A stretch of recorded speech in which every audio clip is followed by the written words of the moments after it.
Mga dapat natin aabangan sa senior high mga kapamilya na kinaaadikan natin panoorin tuwing gabi. Kaya ano pang ginagawa niyo? Tumutok lang tayo dito kasi magugulat kayo sa mangyayari. Sino nga ba talaga ang pumatay kay Luna? Na posibleng papatay kay Luna?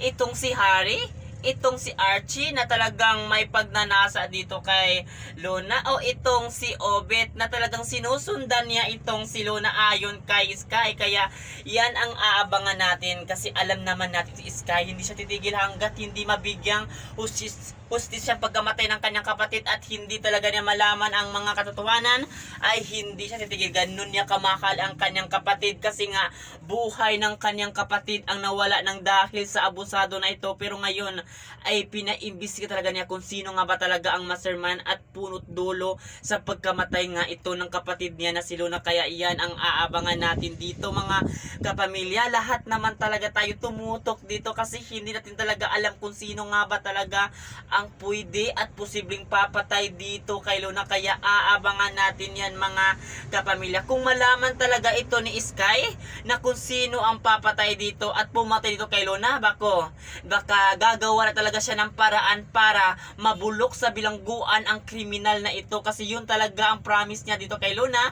na bago siya mamatay, kailangan talaga magbayad ang taong kumitil sa buhay ng kanyang kapatid na si Luna. Kaya naman mga kapamilya, lagi lang kayo makatutok dito kasi nga paganda na ang mga pangyayari ng telesiring ito, at yan lahat ay wag natin papanapasin ang bawat episode ng telesiring ito, at lagi lang kayo makatutok dito sa senior high. Yun lang mga kapamilya, at sana lagi niyong mapanood ang telesiring ito kasi bawat episode talaga ay magugulat tayo sa mangyayari. Kaya abang-abang na po talaga dito sa senior high. At yun lang, maraming salamat sa panonood dito.